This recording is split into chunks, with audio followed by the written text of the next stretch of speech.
We are now going to discuss this issue of a new world order. As we saw in Revelation chapter 17, the kings of the world give their power unto the beast. In the Keys of this Blood, Malachi Martin tells us that the greatest geopolitical giant of our age is the Pope. He says, on his trip to Poland, barely 8 months after his election, he signaled the opening of the Millennium End Game. He became the first of 3 players to enter the new geopolitical arena. He says that Pope John Paul would stride now in the arena of this endgame as something more than a geopolitical giant of his age. He was and remains the serene and confident servant of the grand design. This is Masonic signal language. Here is John Paul II with the Trilateral Commission. And here is John Paul II with B'nai B'rith, Jewish Freemasonry. This is a fascinating signal picture with him in the center controlling the most powerful think tanks in the world, because that's what the signal tells us. We saw in Revelation chapter 17 already some pictures of the powers of the world giving themselves over to the papacy. Lech Walesa being honored for his work with the host in public. The Bush-Gorbachev summit in Malta, George Bush referred to as a gateway to the millennium of freedom, and it was heralded as the building of a new world. It is a big idea, a new world order, where diverse nations are drawn together in common cause. Only the United States has both the moral standing and the means to back it up. So they want to create this new world order. Revelation chapter 13 said that the beast that comes up out of the earth would be the power that did it. Bush confirms that for us. By 1990, a peace prize went to Gorbachev for losing his country. A man of the decade he became, and the old symbols, which are Masonic symbols of the East German Empire, were removed. The communist emblem leaves. Pretoria News, August 20, 1999, summit meeting with 63 countries about neoliberalism, and Fidel Castro gives a Masonic signal. Here he is with the papacy. All these so-called countries that are against what the establishment stands for are only against in the sense that they are playing the game of Hegelianism. Thesis, antithesis, but behind the scenes, they all belong to the same club. Let's just verify that. Fidel was significantly influenced by Jesuit father Armando Lorente and Alberto de Castro. De Castro admired Fancro. Fidel was very active in a Jesuit organization similar to the Boy Scouts, the Explorers. Wherever totalitarian movement erupts, whether communist or Nazi, a Jesuit can be found in the role of advisor or leader. In Cuba, it was Castro's father Armando Lorente. So forget about the idea that Cuba was anti-pope. A Jesuit was behind the scenes. They were playing the game of thesis, antithesis. When tyrants fall in Romania and Panama and all these countries, these tyrants were put in place to create a system of fear and chaos, and then they are removed and the people are happy to give up their civil liberties. We've already seen this video here of the Pope who receives honor from Bill Clinton for his role in ending the communist empire. 2,400 of his faithful here to welcome him. He's waving to the crowd.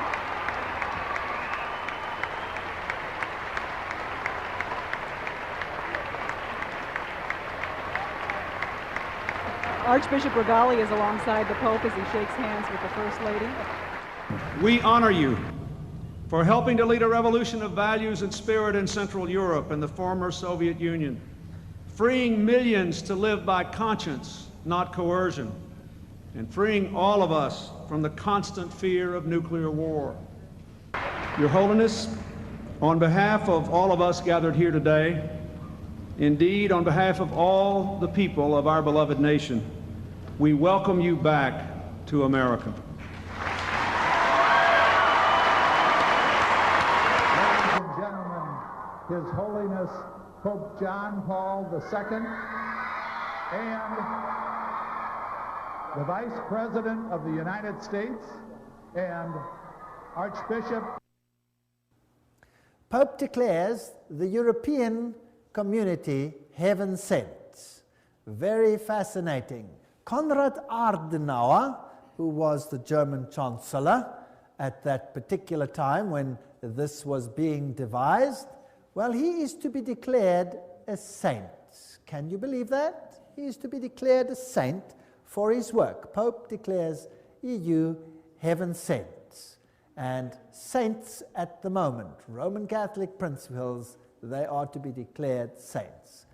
Now, to bring about the European Union, they had Maastricht. Maastricht is a Roman Catholic little town in a Protestant country in the Netherlands. And the symbolism there was very interesting. The 12 stars, they represent also the 12 stars that you have in the book of Revelation, which they apply to Mary rather than to the woman in white. It is also fascinating that the European Union issued a poster which was posted all over Europe where they had the Tower of Babel under construction. Can you see that? This was posted all over Europe, and the stars were upside down representing the goat of Mendes. This is Satanism. This is the new Tower of Babel. And the high French politicians said, we are building a new Babel, which they emphasized with this poster, and this time we will succeed. The new parliament of the European community is built like the Tower of Babel. In fact, it has a plaque on the inside or a poster which says precisely this. And it has these scaffolding to give the appearance that it is under construction. This is rather arrogant. This is the new European identity card, and if you look at it at the back and you turn it upside down, what do you see? You see the goat of Mendes. The horns are slightly modified to give another symbolism of the seat of the earth, but the inner facial features of the goat are very clearly discernible, and what these mean over here, I would rather not say. If we look at the high politicians of Europe, those that played the role in all of this, they are Masonic. That is a Masonic handshake between Schröder and Kohl, signifying the new Mason is taking over where the old Mason is leaving. So just as we saw that Kerry is a Skull and Bones member in America now, and the present president is a Skull and Bones member, it doesn't matter which one is going to win. So here too, Mason replaces Mason. Fingering the system, they're all showing that they're all part of the same system. When the Soviet Union fell, the new emblem that it adopted was this one, the double-headed eagle. Could you guess why?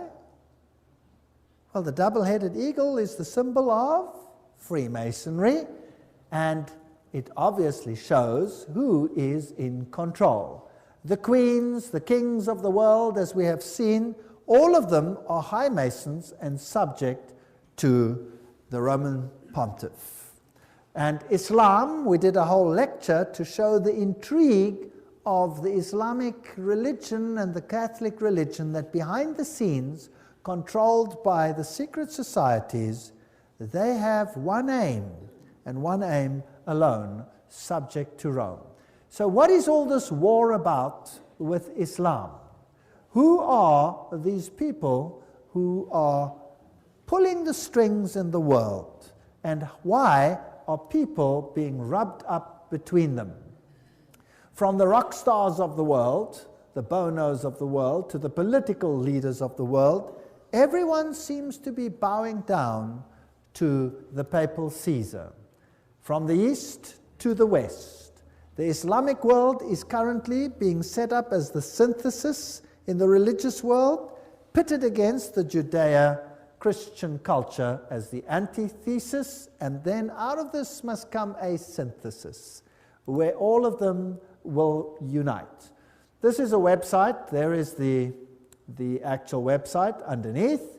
And this one, I believe, fairly accurately says who's who in the zoo. Adam Weishaupt, Astor, Pike, Carnegie, DuPont, Harriman, Bertrand Russell, Ted Kennedy. These are the Illuminatis of yesteryear and today. George W.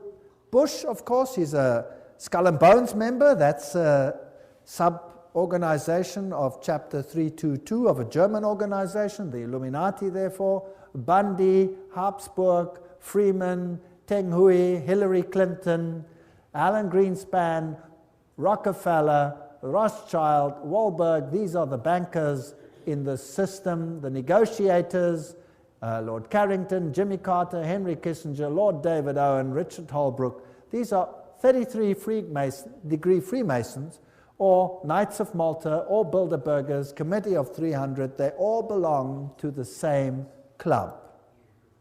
If we look at Franklin D. Roosevelt, Cecil Rhodes, Engels, all of these, Trotsky, Stalin, Marx, Hoover, all of their affiliations, Grand Orient Lodge, for example, Grand Orient Lodge, Lenin was Grand Orient Lodge, Truman 33 degree, Willy Brandt 33 degree, Winston Churchill. We've seen many of these before. Helmut Kohl, Committee of 300, Francois Mitterrand, 33 degree Freemason. He is not alive anymore. Yitzhak Rabin, Yasser Arafat, 33 degree Freemason. These are fascinating details. Shimon Peres, Ronald Reagan, George Bush, Gerald Ford. I showed you Gerald Ford's signature where he signed for himself that he was a 33 degree Freemason. There it is. I photographed it in the lodge.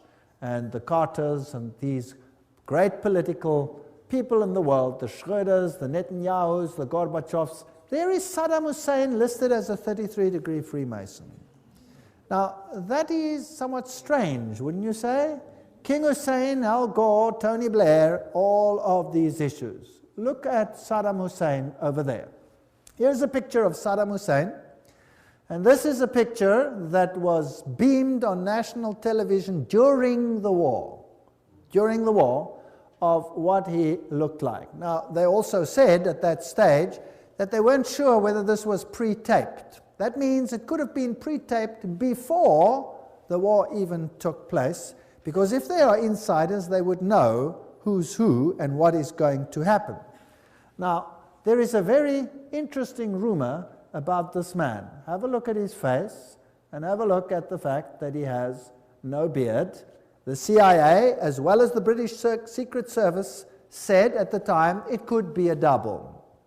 It could be a double, but nevertheless, that is what was depicted. He has always looked like this. He's never had a beard. This is what he's looked like.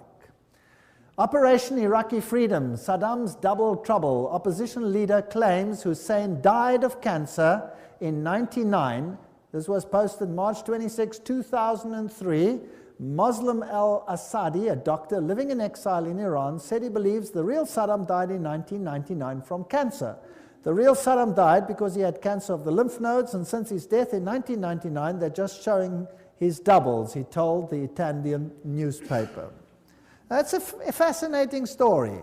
If Saddam Hussein was really dead and the others were pre-recorded stories, then who was ruling in his place? His sons, and his wife and his other children were also there.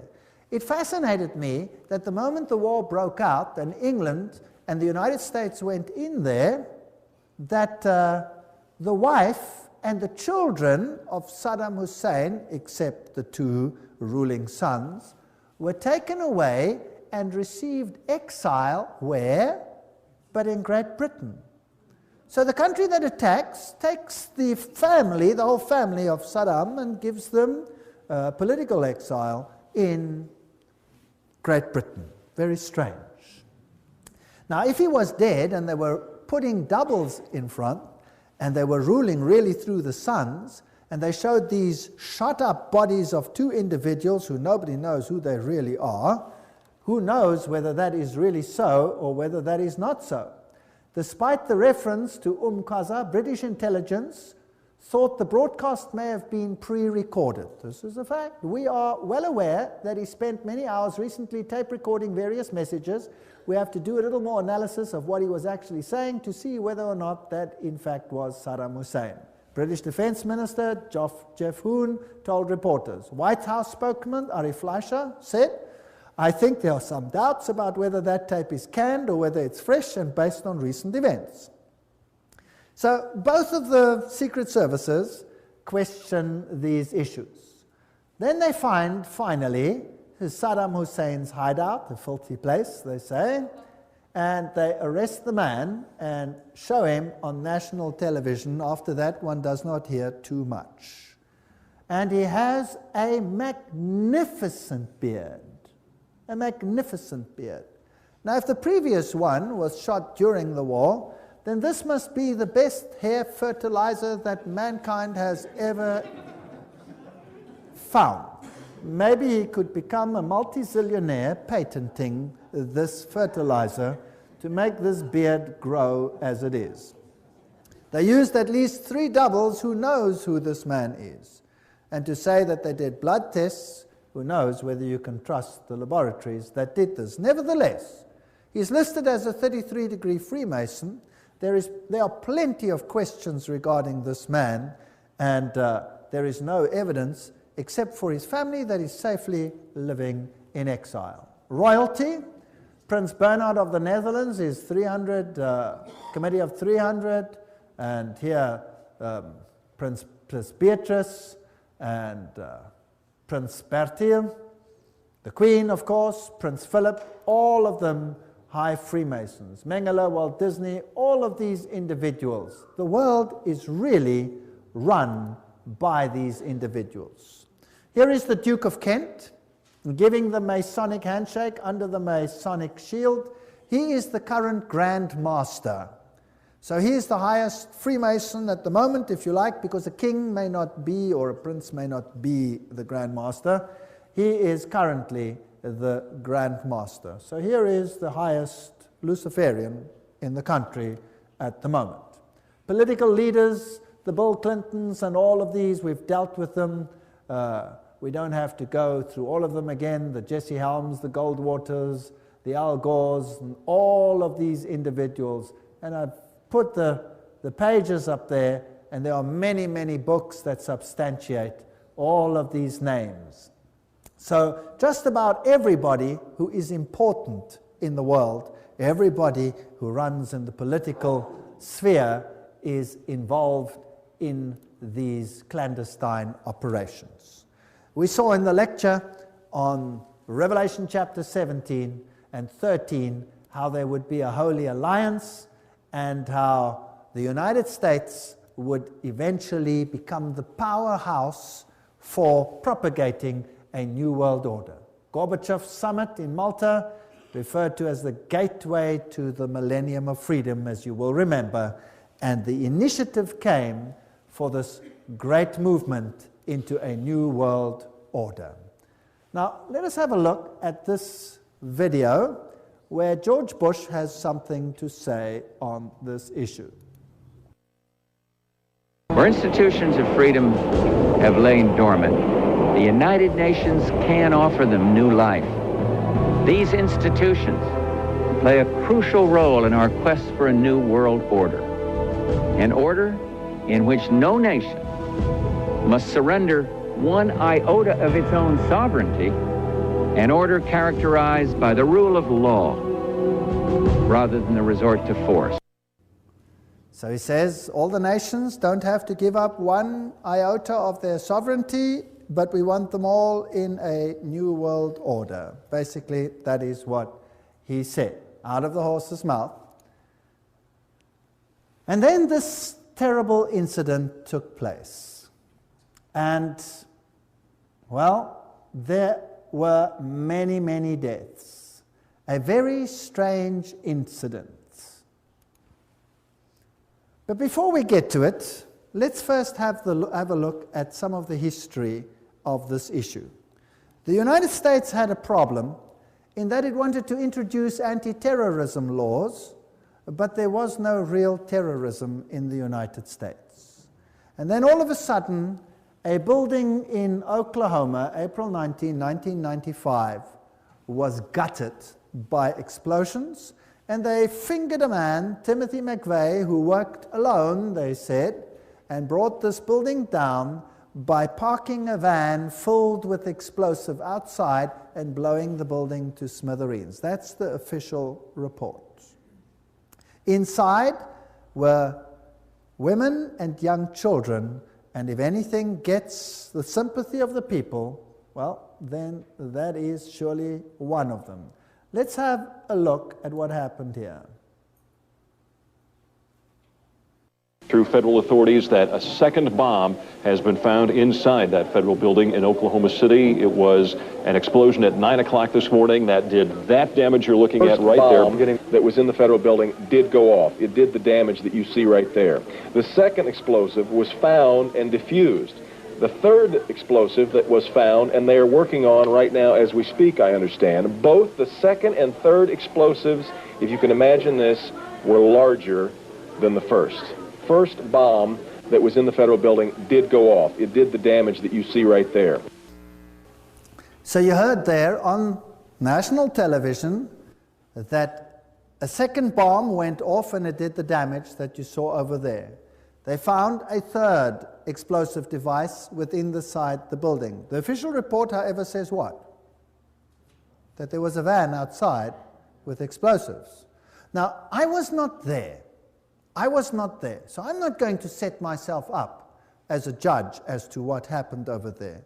I can merely say what the report said, what the news said, and then we'll ask some questions, and you decide what happened over there. Timothy McVeigh apparently worked alone, just like in the Kennedy case, and he blew this place up. But eyewitnesses say, no, they saw two individuals, and they saw this truck on a previous day, and they had a number. But when this building exploded, there was no real crater where this truck is supposed to have exploded. Now, if a truck explodes outside the building, there must be a crater, and the building must implode. But the building didn't implode, it exploded. And that was done by a device on the inside, as you heard over here. So now, to fit the case and to say it was a truck, the people said, well, surely if it was a truck, then there must be some parts left of that truck. I mean, an explosion doesn't just get rid of every piece of a truck. It might be in smithereens, but there should be a piece of an engine block or something like that. There was nothing. Eventually, the pressure became so great that a CIA agent jogging 4 blocks away stumbled over the rear axle of the truck and found it. But the problem was, how do you identify this rear axle as part of that truck? Now, they had a registration number, and fortunately the number was on the rear axle. Now, nowhere in the whole world do you put registration numbers of vehicles on rear axles. So this is a strange issue. But anyway, he was fingered as the sole one. But there is so much suspicion surrounding this explosion, and then eventually a firm got the contract and they gutted that building before there was any possibility of looking into what happened at that particular event.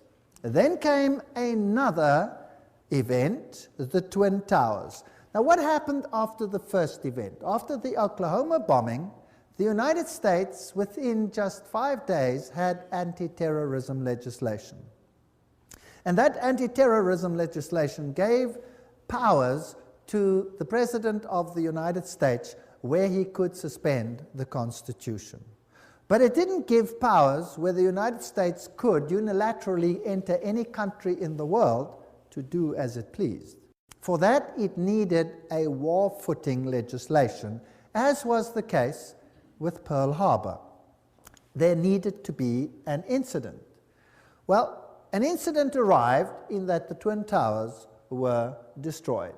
President Bush speaks to the United Nations General Assembly, November 10, 2001.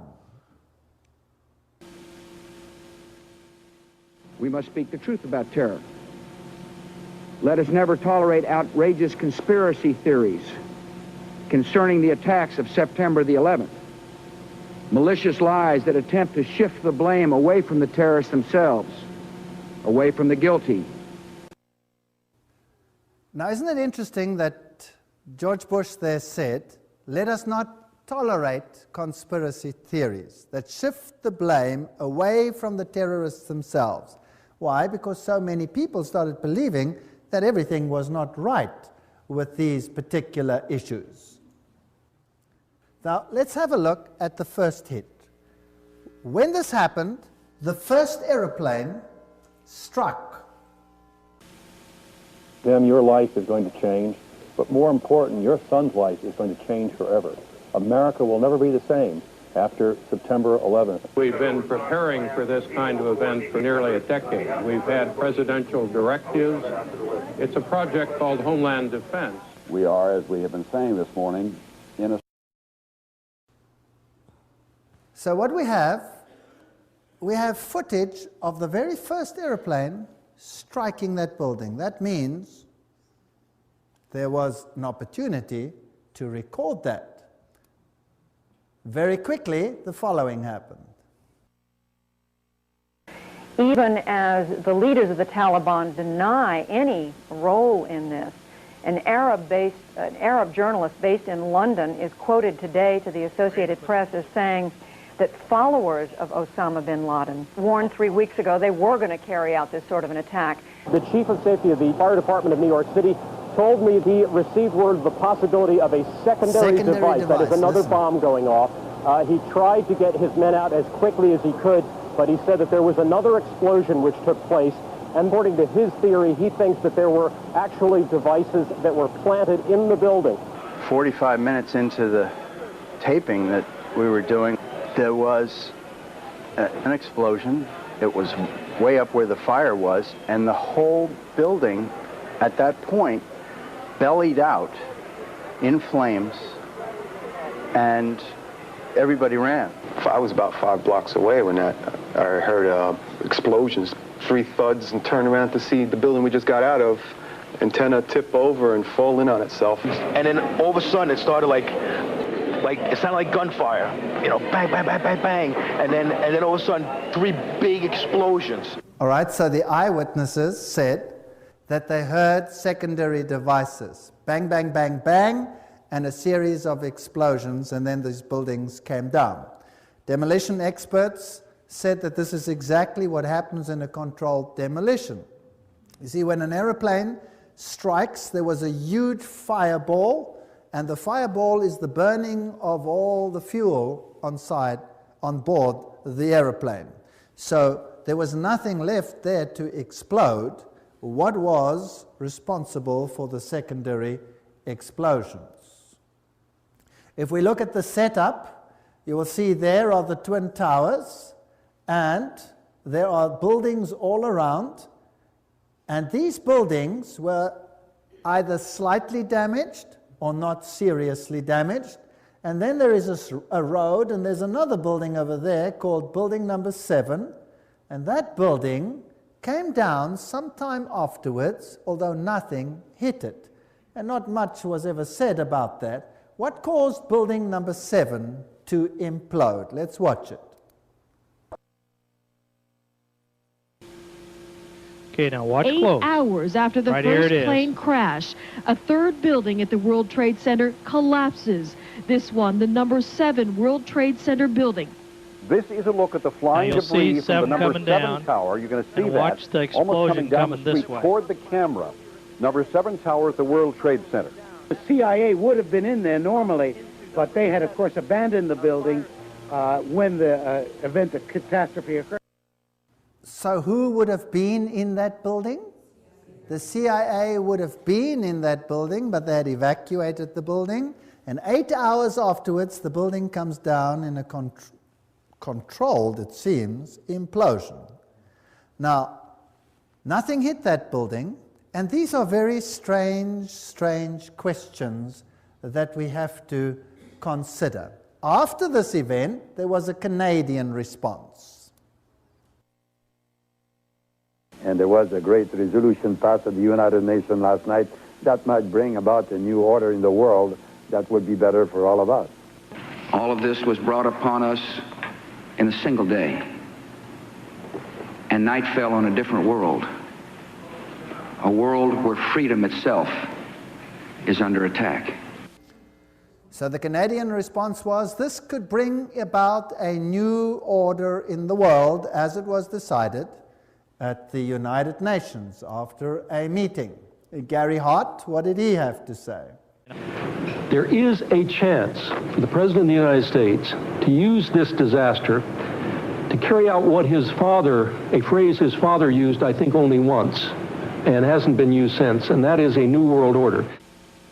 Tim, your life is going to change, but more important, your son's life is going to change forever. America will never be the same after September 11th. We've been preparing for this kind of event for nearly a decade. We've had presidential directives. It's a project called Homeland Defense. We are, as we have been saying this morning, in a state of war. Even as the leaders of the Taliban deny any role in this, an Arab journalist based in London is quoted today to the Associated Press as saying that followers of Osama bin Laden warned 3 weeks ago they were going to carry out this sort of an attack. The chief of safety of the fire department of New York City told me he received word of the possibility of a secondary device, that is another bomb going off. He tried to get his nuclear, but he said that there was another explosion which... All right, that's enough. We've seen the buildings coming down. We've heard that while these things were still happening, the American government had fingered the culprits. A bunch of terrorists, naming their names, about 25 of them altogether, and the whole plot had been resolved by the end of the events that unfolded that day. An amazing piece of detective work after the event, while it was even happening. Now, again, let me say, I was not there. So let me tell you what has transpired and what people have said about these issues in the world, what has been published and what is fact that cannot be disputed. And then I don't make a judgment because I wasn't there. You make the judgment based on the facts. This is the story. They say the terrorists were of Arab extraction, and they mentioned the names of the passengers on these aeroplanes, which were United Airlines aeroplanes. And the mastermind behind the scene is a man by the name of Atta, who is fingered as the one who received instruction on how to fly an aeroplane.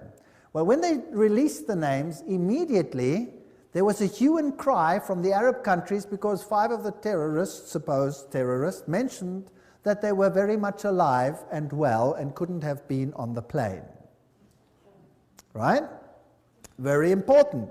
They were alive and well and couldn't have been on the plane. How did they know that Atta was the mastermind? You see, on his way to the airport, he had just happened to leave his documents in the taxi that was transporting him. So they had his documentation. Which terrorist would leave his documentation behind? That is the one question. The next point that is very interesting is that they have evidence that he was the man because he wrote a suicide note. This is all fact. This is all published fact, what I'm saying now. I'm not making this up. This is all referenced. This is a fact. You decide the rest for yourself. Now, he wrote a suicide note. And this suicide note, he then placed within his suitcase. And then he handed in the suitcase, as we normally do when we go onto the aeroplane. Now, which person would write a suicide note that was going to be destroyed in an aeroplane crash? Does that make any sense? So the fact of the matter is they have a suicide note. But now the question is, if he handed in his suitcase to be put on top inside the plane, how come they have the suicide note? Well, just by chance, this is the one suitcase they forgot to put on the plane. And that is how they have his note. How do they know there were Arab terrorists in there? Because a passport. Nothing else survived that plane crash, but a passport fell out, and it happened to be a burnt-out passport, which still could identify one of the terrorists. This is very circumstantial. Now, as these aeroplanes, with absolute precision, struck those twin towers, their black boxes were totally obliterated. These are of titanium and are designed to survive such crashes. There is no evidence of them whatsoever. They have been totally destroyed. So we have a very strange situation. What hit building number 7? Nothing hit it, but it came down in like fashion. And there is plenty of evidence that there were possibly secondary devices in the buildings, as you heard from the commentators themselves.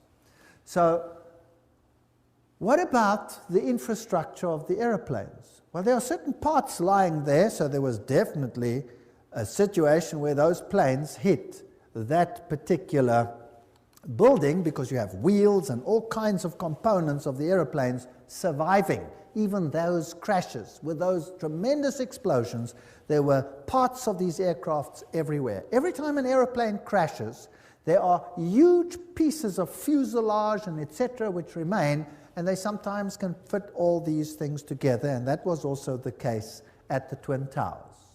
3 days before those buildings came down, 3 days before, the shares in the airlines had been sold at a turnover such as had not existed ever before.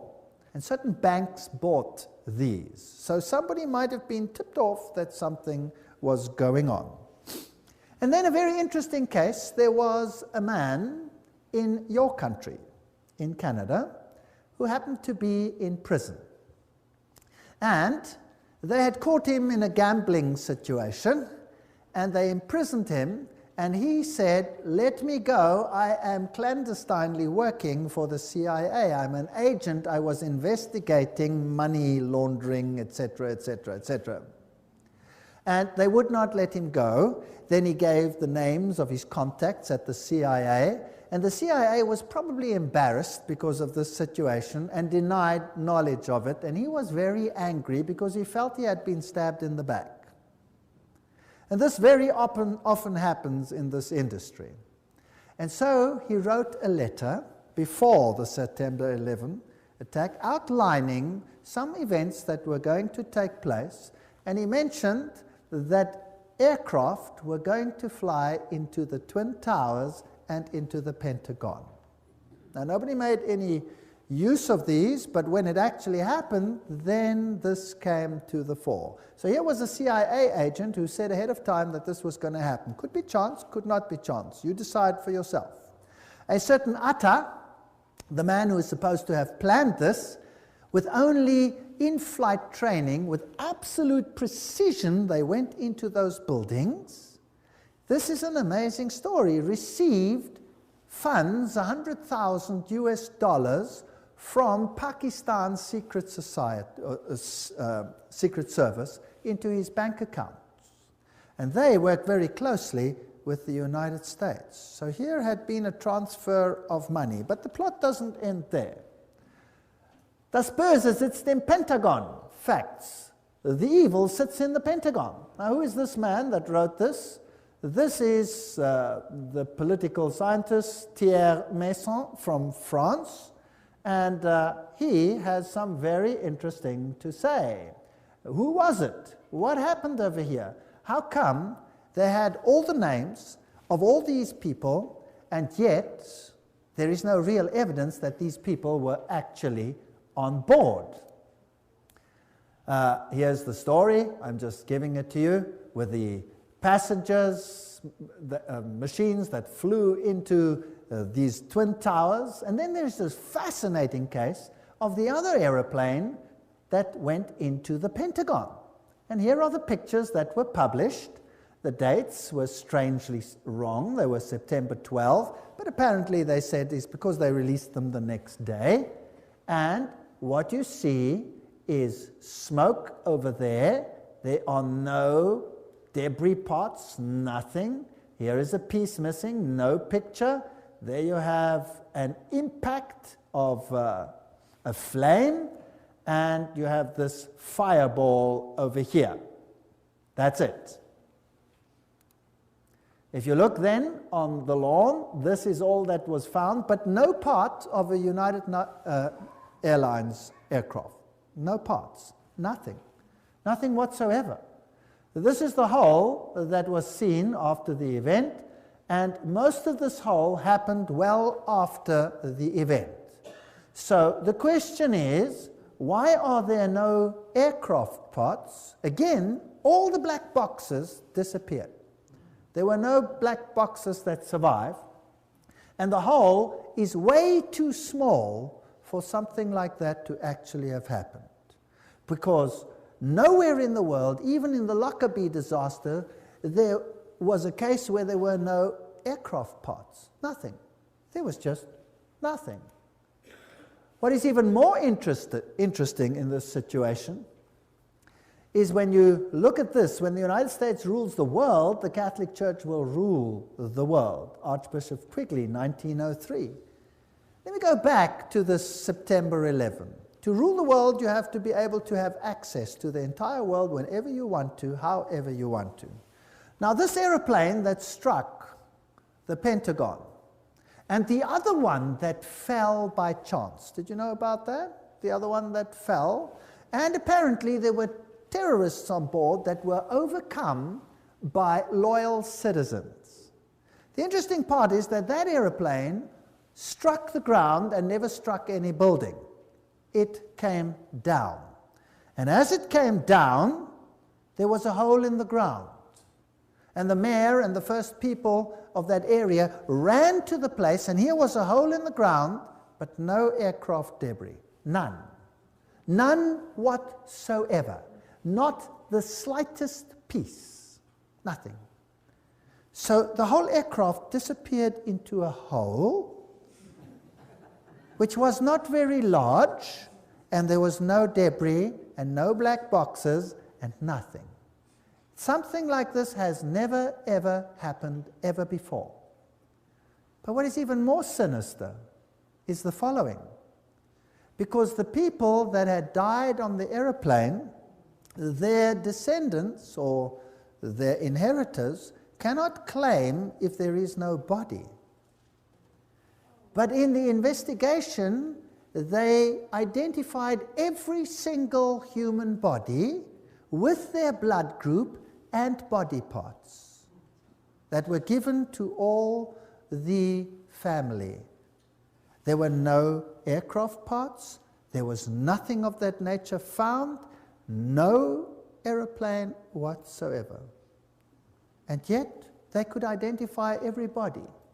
Does that make any sense? It doesn't make any sense whatsoever. And there were apparently phone calls between the aircraft and the Pentagon. Such was the information that was released. And the information was that there was a terrorist group, Arab terrorists, that were attacking this place. And the phone call was made with a handy, with a cell phone. But then, of course, they found out that if you make a phone call with a cell phone, then you get an account for that phone call. And there was no record of such a phone call. So the Pentagon backtracked one and said, yes, excuse me, we didn't actually get the phone call from a cell phone. We got it from the onboard telephone. That's how it happened. And again, they did an investigation. If you make a telephone call on an onboard phone, then you swipe your credit card through it, and there must be a record of a credit card transaction from that phone. But there was no record. So the Pentagon backtracked again and said, yes, that is true, but it was done as a collect call. That's why there was no credit card, because the individual had forgotten the credit card. But you cannot make a collect call from an onboard telephone. And there, the story died. So here are 4 aircraft, no parts except the ones at the Twin Towers. There are holes in the ground and no aircraft whatsoever, but all the pieces of the bodies with the DNA analyses. These are interesting, very interesting facts. They had planned previously in the Bay of Pigs one such operation, apparently, this is history, where they were going to dupe the world by having one aircraft take off, land, the people get out, and then another one radio controlled take off and create the situation that they wanted without any people on board. This had been done before in the United States. So ask yourself the following questions. How is it possible that all this circumstantial evidence points to nobody out there? Nobody out there. Then came anthrax scares. And when eventually someone high up in politics suggested that it seems to come from a laboratory within, suddenly there was absolute silence. So let us not continue with the September 11 and ask and say it was this or that party. The fact of the matter is this is a very strange situation. And if you look at the high role players in the United States, whether it's Madeleine Albright or any one of them, they use brooches which depict Luciferian connections like goats and all of these. President Clinton here is receiving the host publicly, and he claims not to be a Roman Catholic. That is impossible. Hillary Clinton is wearing the Phoenix Rising, which is a Masonic symbol. Sherry Blair uses Masonic signals. The presidents, the prime ministers of the world, whether the Thatchers or the Carters or the whoever they are, all of them seem to belong to insider organizations, whether they are religious leaders or political leaders, or whether they are Europeans or Americans or Eastern, all of them seem to be involved. So before we continue, let us first contemplate what happens in the Africa situation, but we'll do that in another session.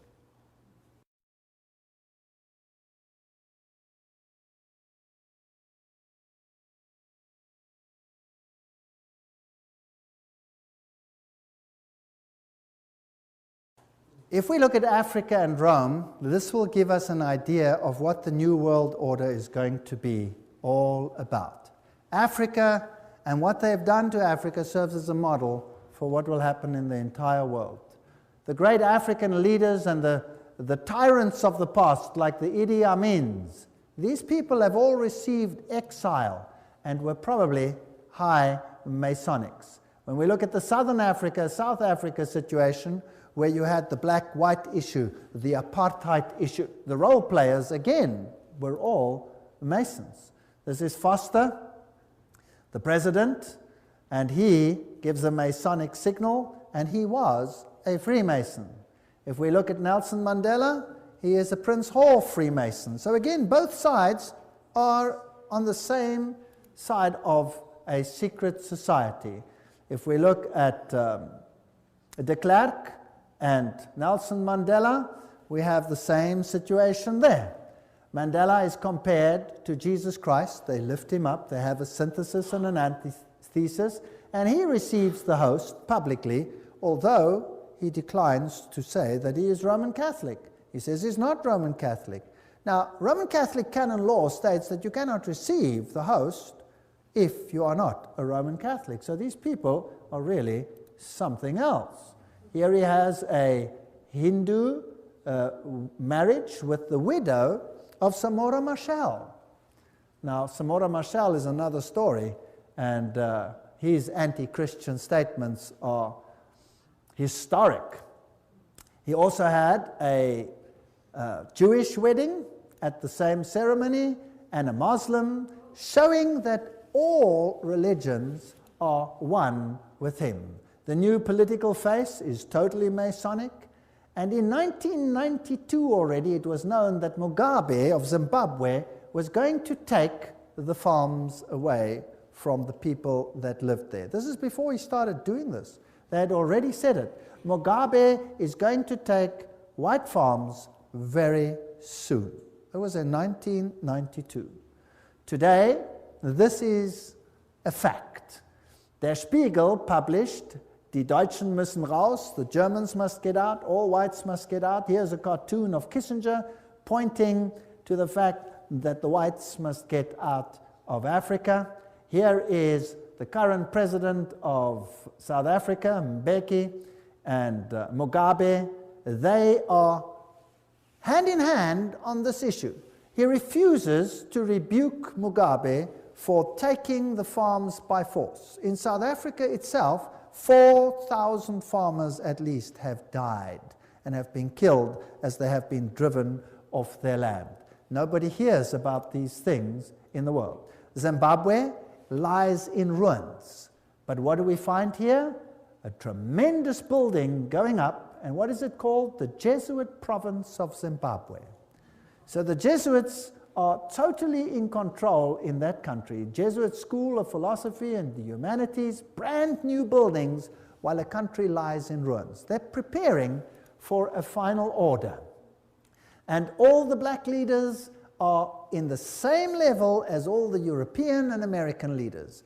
They all belong to the same club. Now, what is this new world order? Here is the new South African coat of arms, where you can see the phoenix rising out of the ashes, the crown of Mitra with the 7 rays. All the symbolism points to the same thing. I'm going to run you through the new economic order of the New World Order. And these are now quotes from Roman Catholic sources themselves. And I would like to tell you that you haven't experienced anything yet.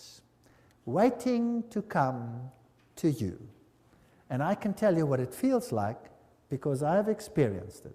If you ever want to read an interesting book, read Ecclesiastical Megalomania, but I'll be quoting from encyclicals and all these things. According to canon law, the control of all property of the Roman Church state belongs to the Pope, its supreme emperor. Everything I say will have a quote now. Everything is substantiated by either a papal encyclical or any one of these. Now, communism took all property away and made it the state's property. Capitalism says the property belongs to the individual and nobody has the right to take it away. Now, if that is thesis and antithesis, then something in between is what we will want. So the Pope condemned communism, but he also condemns capitalism. The New World Order will be something in between in the name of fairness. So let us have a look at these issues. The economic thought of the Roman Catholic Church, private property. Thomas Aquinas wrote no treatise on economics, but his thinking based on that of Aristotle is foundational for understanding the economic thought of the Roman Catholic Church. Every time there is a quote. Now, what did Thomas Aquinas say? Roman Catholic economic thought is developed by the popes in their encyclicals and by the Roman Church state councils, has been a contributor to 1. Feudalism, guild socialism in Europe during the Middle Ages, fascism in Italy, Spain, Portugal, Nazism in Germany in the 20th century, interventionism and redistributive state in the West, including the United States in the 20th century, and liberation theology in Latin America and Africa in the 20th century. What does this mean? Thomas Aquinas said, the possession of all things in common is natural law. Thomas wrote, the possession of all things in common and use of universal freedom are said to be of the natural law, because to wit the distinction of possessions and slavery were not brought in by nature, but devised by human reason for the benefit of human life. Now, what does all that mean? It simply means property is for common good. You may own it, but it is for common good. The community of goods, wrote Thomas, is ascribed to natural law Not that the natural law dictates that all things should be possessed in common and that nothing should be possessed as one's own. So you may possess things, yes. But because the division of possessions is not according to natural law, but rather arose from human agreement, which belongs to positive law, they talk such drivel, it's interesting, never mind. Hence, the ownership of possessions is not contrary to natural law, but an addition thereto devised by human reason. Let's continue. Thomas wrote, hence, whatever certain people have in superabundance is due by natural law to the purpose of succoring the poor. Okay, now we're getting there. You may possess things, whatever you possess, but whatever you possess more than you need is there for the common good of those that don't have. Does that make sense? Now, what if you create two classes of individuals, the rich and the poor? Or what if there is a situation where you have two classes, the rich and the poor? You can go across the world and you can look at the rich nations and the poor nations, and you will find that the rich nations are all the Protestant nations. Have you noticed that? All the Protestant nations are the rich. Now, what if you had a plan to disinherit them all, so that you would again be ruler and they would have to come and beg at your feet for anything like that? Now, let's have a look at this, how this unfolds. For the purpose of succoring the poor. Because the goods of some are due to others by natural law, there is no sin if the poor take the goods of their neighbors. Thomas wrote, in cases of need, all things are common property, so that there would seem to be no sin in taking another's properties, for the need has made it common. Okay. Now, there's the aspect of sharing. If I see my neighbor in trouble, as a good Christian, I will help him out, right? Yes. But now we're looking at law. So if my neighbor has need, and who determines the need? He determines the need. I have need. I have a need. I have a need of a television, and I don't have one, and you have one. And you have money, and you can go and buy yourself another one. I have need of your television. Can he then take it without being a sinner, yes or no? According to this, yes. What if you have a car and he doesn't have one? He can take it without sin, according to Thomas Aquinas. Now, this was a long time ago. Surely this doesn't apply today. Well, we'll see. Not only is such taking of another's property not a sin, it is not even a crime, according to Thomas. It is lawful for a man to succor his own need by means of another's property by taking it either openly or secretly, nor is this, properly speaking, theft and robbery. It is not theft, properly speaking, to take secretly and use another's property in a case of extreme need, because that which he takes for the support of his life becomes his own property by reason of that need. In a case of a like need, a man may also take secretly another's property in order to succor his neighbor in need. Oh, this gets very interesting. Now, did you know that if I leave my property unattended in South Africa and somebody moves in, I cannot throw him out? He's in because he has need. That's the law. And you think that is a South African law? No, that is a British law as well. That is a law virtually all over the country now, but it's not being implemented because the situation is not such yet that it has to be implemented everywhere. Once you start opening the borders and millions of poor people start coming in, well, then there will be great need. What did they do with need overseas? So, in South Africa, people go on holiday, they come back, their house is occupied. And they can't throw the people out. Because their property is in their name, they have to pay the bills, they have to pay the rates, they have to pay all those things, but need made it common, therefore that man can move in. Is that the situation? Yes, it is. Gets worse. The Roman Catholic doctrine of private property is echoed in the 19th century communist slogan, from each according to his ability to each according to his need. Can you see the Roman Catholic doctrine there? Human rights are more important than property rights. It was the creed of Lyndon Johnson's Great Society. We shall take from the haves and give to the have-nots who need it so much. Lyndon Johnson said that. What continent is that? It appears in the literature of fascism, Nazism, liberation theology, interventionism, and socialism. The universal destination of goods. This is John Paul II's expression of it in 1987 in an encyclical called On Social Concern. It is necessary to state once more the characteristic principle of Christian social doctrine.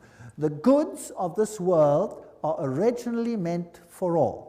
The right of private property is valid and necessary, but it does not nullify the value of this principle. Private property, in fact, is under a social mortgage, which means that it has an intrinsically social function based upon the justified precisely by the principle of universal destination of goods. Oops!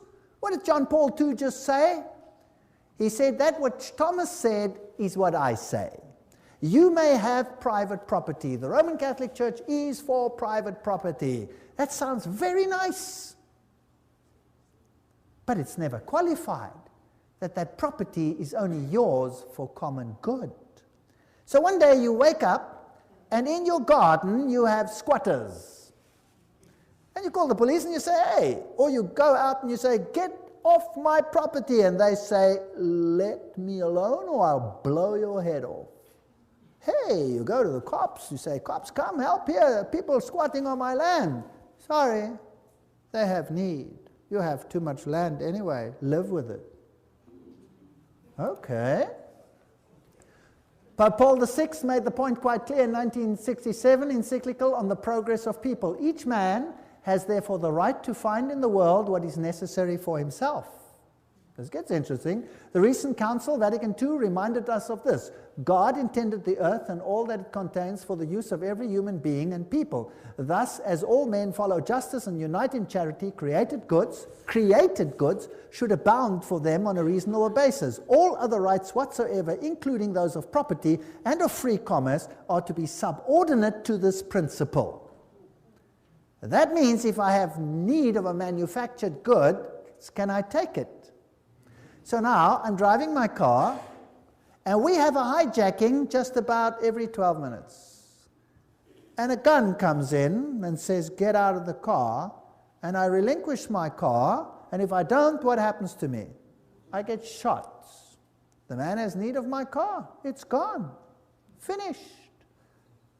In my own church at home, we've had hijackings after hijackings. Even the pastor. They beat him up and tried to put him into the trunk of the car. They would have killed him. He managed to fight himself free, and off he went without his car. Do you think there's any big action to find these things? No, occasionally here and occasionally there. Do you think there's any big action when the farmers are killed and they move onto the lands? No, a little bit here and a little bit there just to keep people happy. But basically nothing is done, and the police hands are cut off. The law says that. There's nothing you can do. The other day, two cyclists were traveling along when they were hijacked by 5 gunmen demanding their bikes. So they took out, they were armed because they expect this is becoming like the Wild West, and they defended themselves, injured one, and got away. And guess what? The 2 cyclists are in jail. Yes, serving a sentence for injuring someone without need. They could have given them the bicycles. That would have solved the problem. You see how the law has turned upside down? Gaudium et Spes, the Vatican II Constitution, Pope Paul quoted, explains at greater length. If one is in extreme necessity, he has the right to procure for himself what he needs out of the riches of others. Now, who defines necessity?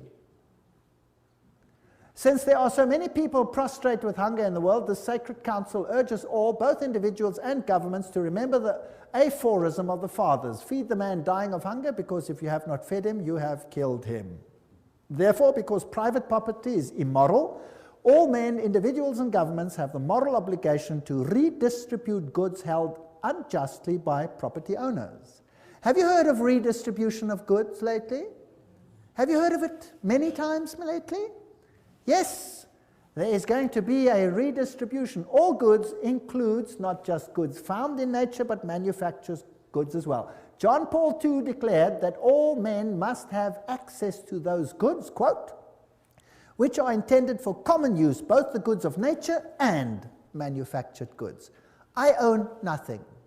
Only on paper do I own anything. The state rules supreme. My life soon could be a misery. So if you are attached to your homes here in Canada, and this is the basis for the New World Order, if you are attached to your cars and your televisions and all these things, loosen yourself. Because soon they will be redistributed, and there will be nothing that the white or black or pink Protestant can do about it. And if some other suffers in the way, that is fair enough. The ends justifies the means. The redistribution will go as it should be. Rerum novarum. Who's heard of Rerum novarum? This is the papal encyclical that was issued, that is being quoted to this day, Pope John's.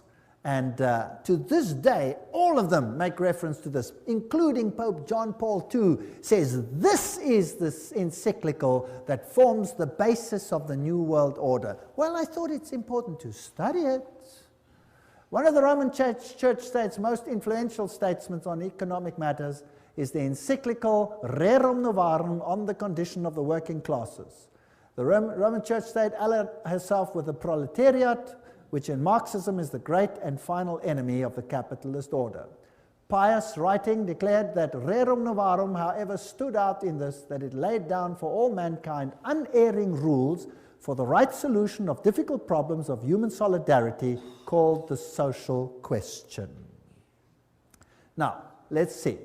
By far the most notable evidence of this social teaching and action which the Church has set forth through the centuries undoubtedly is the encyclical Rerum Novarum, issued 70 years ago. The norms and recommendations contained therein were so momentous that their memory will never fall into oblivion.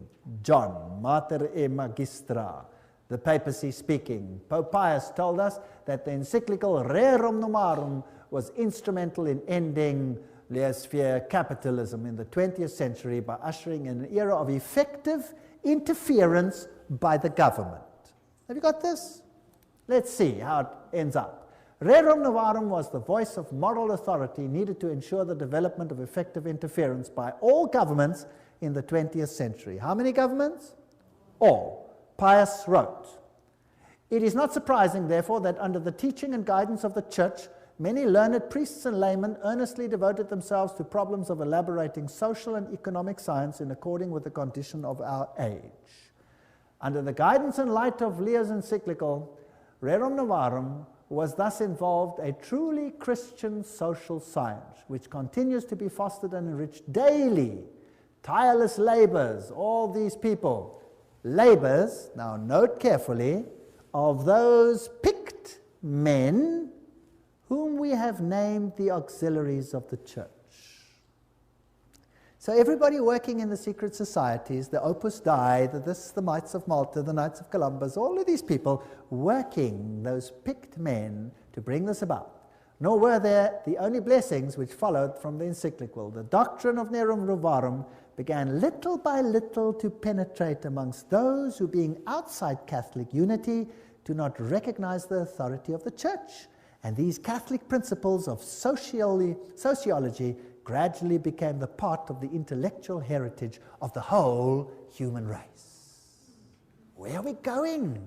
I'd like to know. Thus too we rejoice that the Catholic truths proclaimed so vigorously by our illustrious predecessor are advanced and advocated not merely in non-Catholic books and journals, but frequently in legislative assemblies and in courts of justice. Those picked men whom we have named the auxiliaries of the Church who have been instrumental.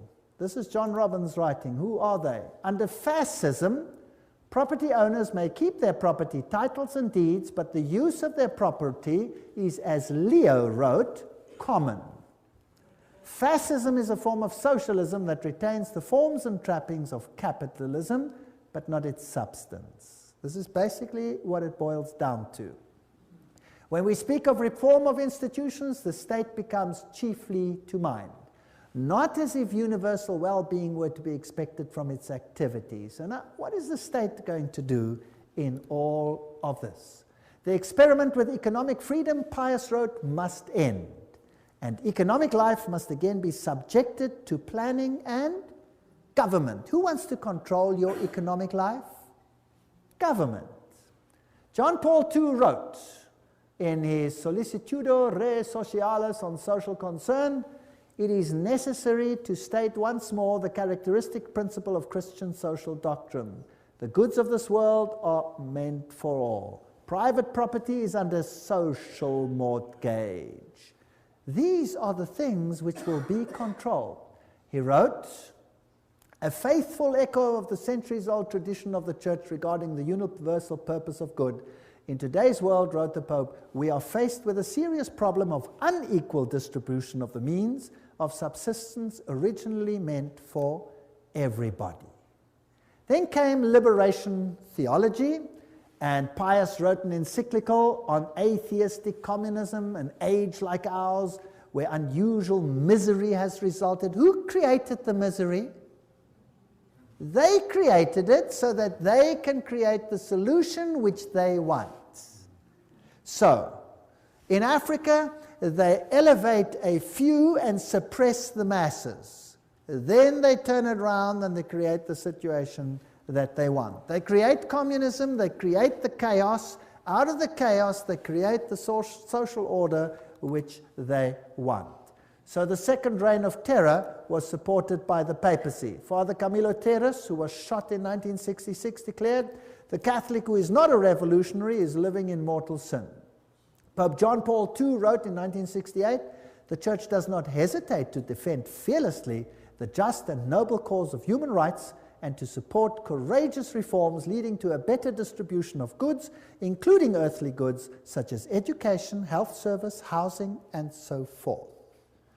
Now we come to human rights. What did we read about in the French Revolution? What's going to be the standard of the world? Human rights. You have a right to property. You have a right to anything that you have need of. We are convinced that the theology of liberation is not only timely, but useful and necessary.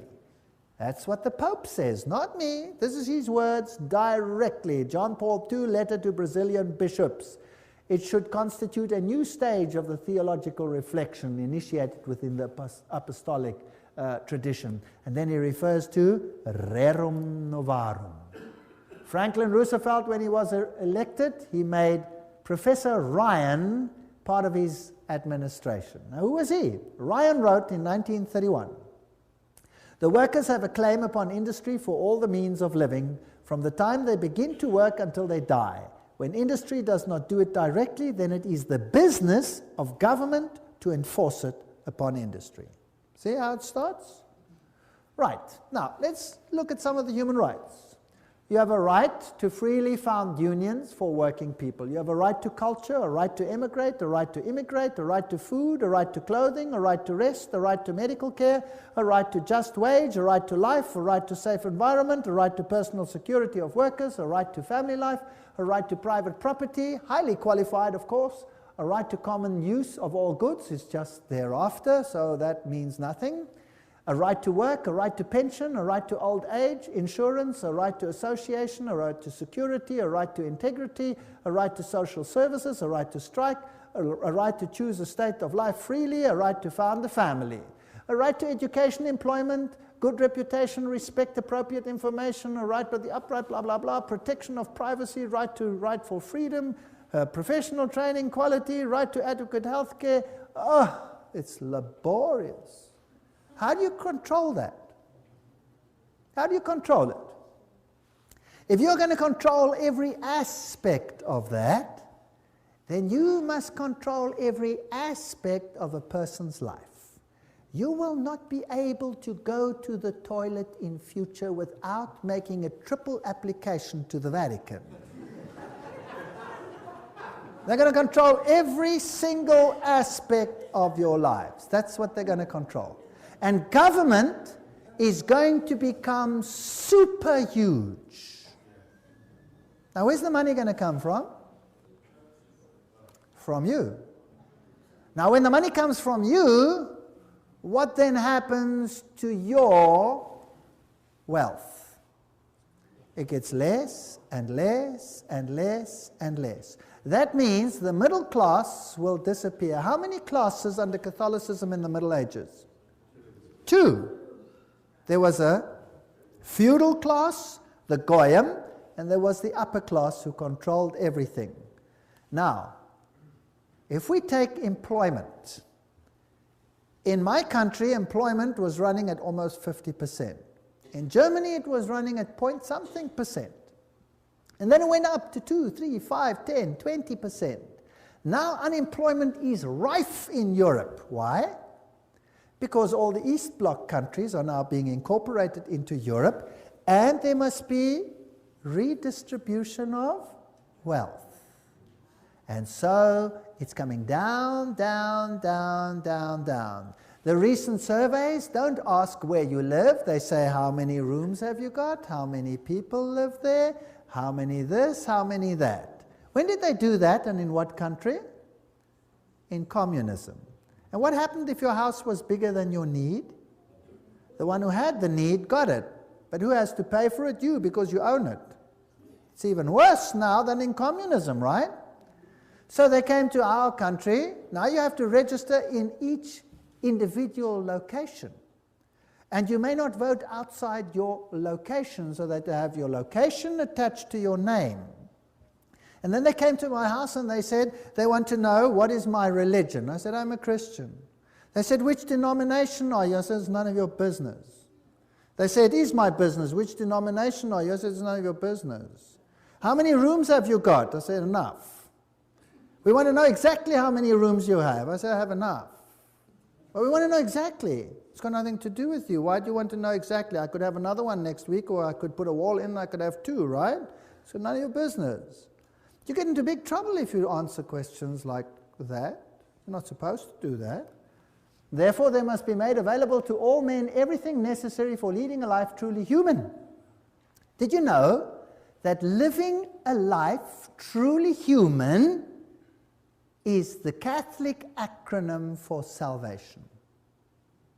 And I will prove this to you in a future lecture, where they say to be saved means to live a life truly human. That means the kingdom of God for Catholicism is the kingdom of Catholicism ruling the world on this earth and giving everyone the capacity to live a life truly human. That means enough to take care of your basic needs and nothing else. Do you like the New World Order? Do you like it? Do you know what? The Bible calls him the man of sin. Now, there's another word for the redistribution of wealth, and I've given it to you already. What is it? It's called theft. That's right. The Bible says, thou shalt not steal. That means thou shalt not take from one who has and give it to someone else. That's called theft. That's breaking the commandments of God. Is that correct? Yes. We will see that this system of human rights breaks every single commandment of God as we go along. When God distributed land to Israel, how was it distributed? As an eternal inheritance. It was your land. Ahab wanted Naboth's vineyard. And Naboth said to him, I will not sin against the Lord my God, because this land has been given to me as an eternal inheritance and to my children. God gives each one a piece that is his. They take it and distribute it according to need, but you pay the bill. Fascinating. The complex circumstance of our day makes it necessary for public authority to intervene more often in social, economic, and cultural matters. The Second Vatican Council, that's what it said. So they're going to intervene at every level of your life. Lob von Gorbachev für den Papst. Gorbachev praises the Pope, and he says the Pope is right in his demand for a new world order. In 1991, the San Francisco Chronicle already said Pope calls for a new world order. Albert Einstein says, mankind's desire for peace can be realized only by the creation of a world government. With all my heart, I believe that the world's present system of sovereign nations can only lead to barbarism, war, and inhumanity, and that only law can assure progress towards a civilized, peaceful humanity. Interesting statement, Albert Einstein. What did he also state? He says, there is no salvation for civilization or even the human race other than to creation of a world government. That was Albert Einstein. What did Hugh Tunt, former Secretary General of the United Nations, say? He said, world federalists hold before us the vision of a unified mankind living in peace under a just world order. The heart of their program, a world under law, is realistic and attainable. What did Mortimer Adler say? World peace is impossible without world government. Winston Churchill. These are big names. I'm not talking about small fry. The creation of an authoritative world order is the ultimate aim towards which we must strive. Charles de Gaulle, nations must unite in a world government or perish. How do you do that? How about creating so much conflict that everybody will be willing to give up their sovereignty? Do you know what? In South Africa, I give these lectures to the public. The people are in despair. They are being robbed, driven off their land, they're being murdered. Our houses look like prisons. We cannot go to sleep without locking everything. In my very own little block, we've had murder after murder after murder, and robberies, aggravating robberies, and nothing seems to happen. The police don't even care. They don't even come out because there is so much turmoil all over the place that they cannot even cope with it. So who cares about your little problem that you've just lost everything? Take it to the insurance and see if you can get it back. Irrespective of the pain. They come in, they move in, they take all your private papers, they burn them. You have no record of your life, everything's gone. They sell the furniture they don't want, and the rest they keep for themselves and say, get lost. It's now time for redistribution. You had land before, now it's my land. That's how it goes. This is the New World Order. Welcome to the New World Order. Bertrand Russell, the only possibilities are now world government or death. The Humanist Manifesto, too, urges us to move towards the building of a world community. Robert Miller, former Assistant Secretary General of the United Nations, said, we must move as quickly as possible to a one-world government, a one-world religion under a one-world leader. I wonder who that is going to be. These are big, big names that I'm putting on the screen. These aren't speculators here and there. I'm often accused for speculating. Well, the biggest speculators are these people themselves. And what about this man? We saw how peace and unity was to come about. It was great. A great feeling of excitement, of peace, unity, of love, peace, love, and unity. Unity. Yes. Unity? Yes. All nations will come and worship before you, Lord, and worship before you,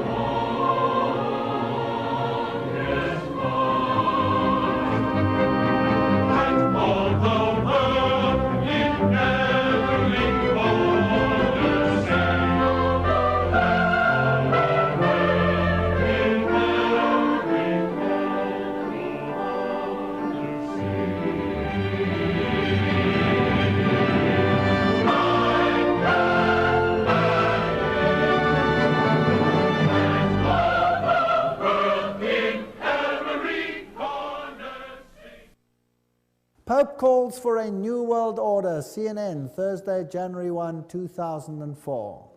He made his whole New Year's speech revolve around the new world order. I want to tell you today that the new world order is intended not just to unite the nations which God had separated, that's one aspect, but to eradicate Protestantism of the face of the earth. And particularly that form of Protestantism which refuses to bow to the papal Caesar.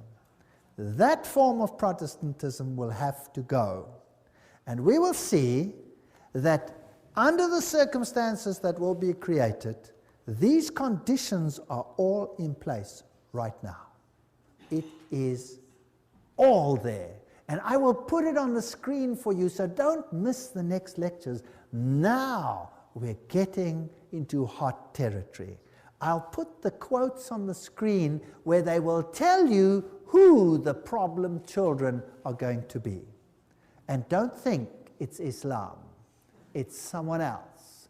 Don't miss the next exciting episodes. But before I go, I would like to remind you that Jesus said that this was going to happen.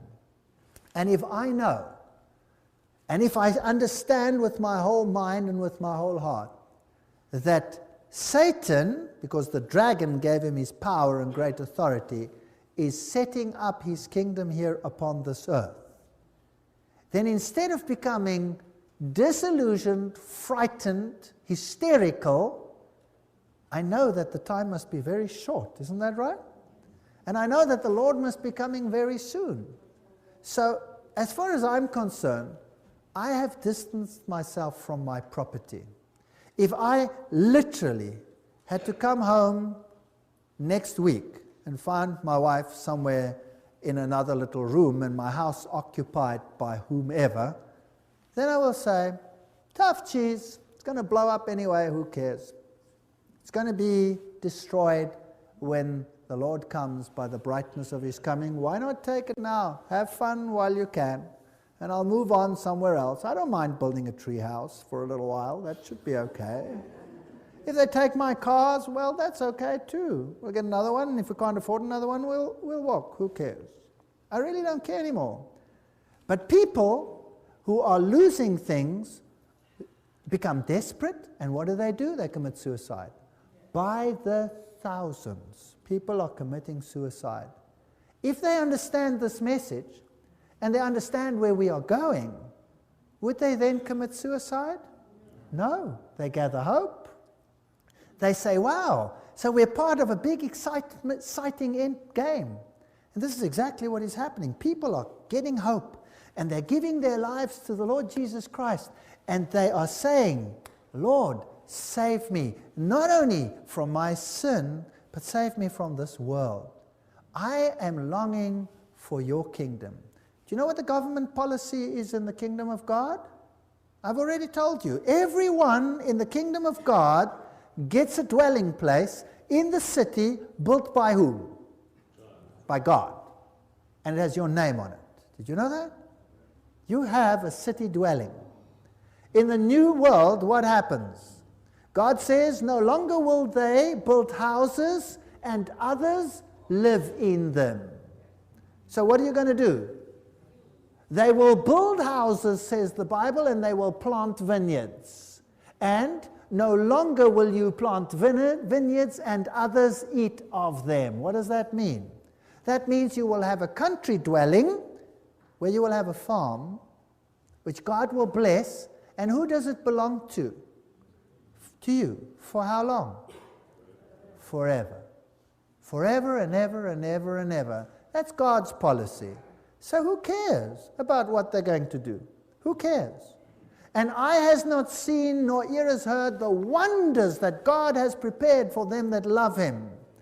That does not just include the glory of seeing our King in heaven. It includes everything that goes into making life pleasant. And the new kingdom is worthy of waiting for. Really, I look forward to the new kingdom of God. It'll be a great place. And we will unfortunately see this world go from bad to worse. And I don't want to lie to you and say it's going to get better. I'm going to tell you it's going to get worse. Very much worse. What happened in the French Revolution is the forerunner of what will happen in the entire world. There will be anarchy like you cannot believe. But if you are under the protection of the Most High, nothing will happen to you. So why not accept Him? Why not say, Lord Jesus, I want you to be my personal Savior? Why not say, Lord, clean up my life, let's walk together, because your government is the only one worth having. And imagine looking in His face and saying, wow, this is my God. I've waited for Him. He will save me.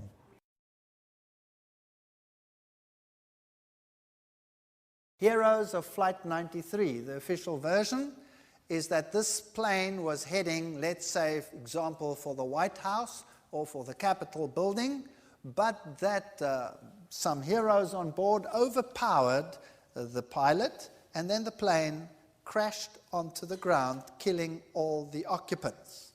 Very fascinating stuff. By the way, of all the 4 airplanes involved, no black box has been found. No black box. They are designed to withstand such crashes. There is not one that has remained. Now at Shanksville, what happened here? Now this we don't have in English, it's in German, so subtitles have been put underneath and you can read it in English as you go along, and we can see what happened. Here the people come, and they now interview the mayor of Shanksville, who was one of the first at the scene, as to what actually was present when they arrived. And you will find something very interesting. Ernie Stahl, der Bürgermeister der nahegelegenen Gemeinde Shanksville, erinnert sich. Ja, mein Schwager und ein guter Freund von mir waren die Ersten hier. Sie haben in Shanksville an einer Straßenecke gestanden und sich unterhalten. Ihr Wagen stand gleich in der Nähe und so waren sie die Ersten hier. Dann kam erst die Feuerwehr. Alle waren wie vor den Kopf gestoßen, weil sie zu einem Flugzeugabsturz gerufen wurden. Aber da war kein Flugzeug.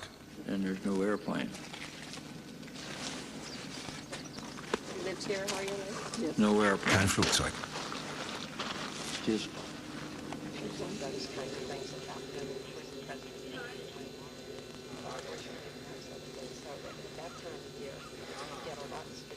Sie wurden hier zu der Unfallstelle geschickt und da war kein Flugzeug?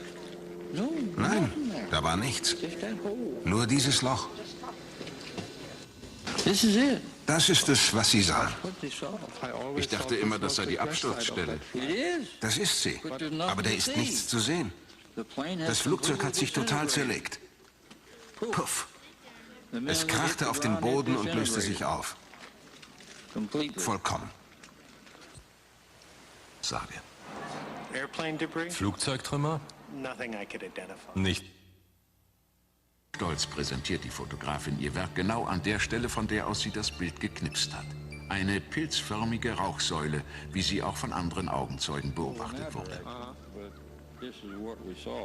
Das ist das, was wir gesehen haben. Sieht fast aus wie ein Pilz. Afghanistan. Nach einem Bombeneinschlag bildet sich genau die gleiche pilzförmige Rauchsäule wie in Shanksville.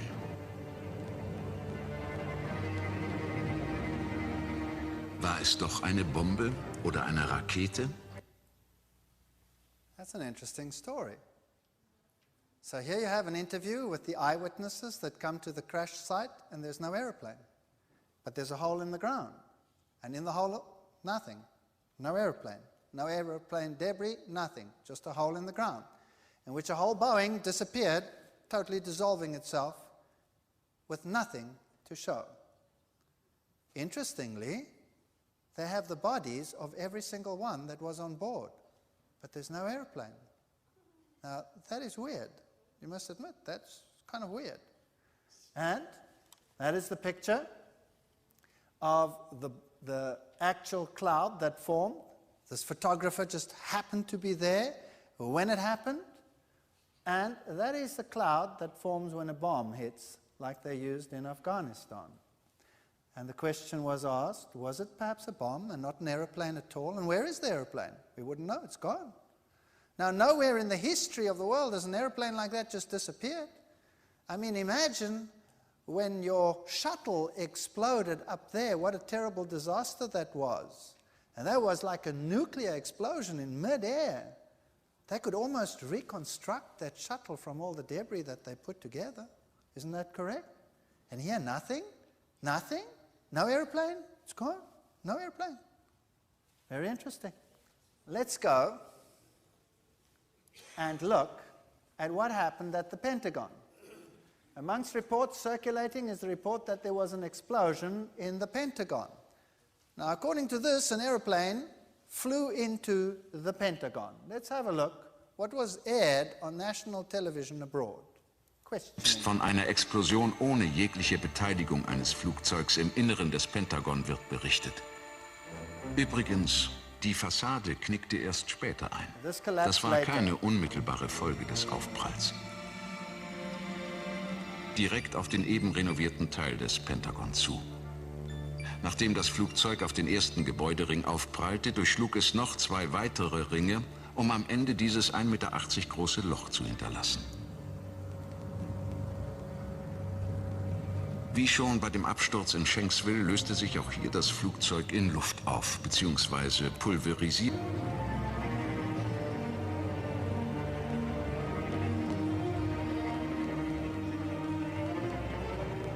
Auch nicht im Inneren des Gebäudes.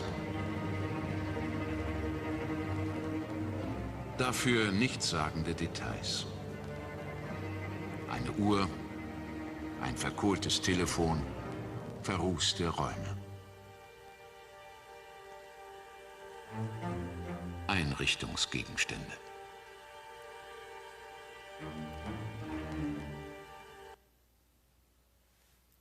Well, there you have it. That's the second one. Here comes an airplane, crashes into the Pentagon, goes through a hole, leaves a hole 1.8 meters wide. A whole airplane leaves a hole 1.8 meters wide. The rest of it collapsed later inside the building. No airplane debris. It's completely dissolved, gone. But there are clocks and there are telephones and furniture. They seem to have survived. Nothing else. No engine block, no nothing survived. No airplane. Whereas, if you go to the World Trade Center, where everybody saw the airplanes fly in, what do you find there? This is the situation. Ganz anders die Situation am World Trade Center. Trotz der viel massiveren Zerstörung stolpert man hier förmlich über Flugzeugteile. There were no problem there. That was a massive explosion. If anything should have ripped those planes apart, it should have been there, but there's lots of debris of airplanes. But at the Pentagon, nothing. Not a thing. At Shanksville, nothing. No airplane. Dissolved completely. So no wonder this Frenchman over here, Thierry Messon, says, das Böse sitzt im Pentagon. The evil, is it in the Pentagon? This is the man who came up with some of this theory. Who was it? What happened over here? And was it perhaps totally different to what people are saying? These are pictures that were released. Interesting that the date says September 12th. They say that it's because they released it the next day. Here is the sight of the plane when it is about to crash, and then suddenly a black picture, nothing, and then you have a flame. But there's no airplane, nothing. Now, when an airplane lands on an open field at this low, and it's struck right at the bottom, then the landing gear comes down automatically once the altimeter reads that, and there would be a line of destruction in the lawn like you cannot believe, but there's nothing, just that hole. And this is the cloud of flame that one sees, and this tiny hole in the building, which then later collapsed. Any debris that you see lying outside has nothing to do with the Boeing, has nothing to do with an airplane. So there's no debris from an airplane at all. Gone. The fact of the matter is that immediately after these events, the power was granted to act internationally. And you had massive legislation, homeland response, all of these things came in. Now, I'm not saying who it was, I'm not saying what transpired, I'm just giving you the facts as they were, and you decide whether the official version is okay.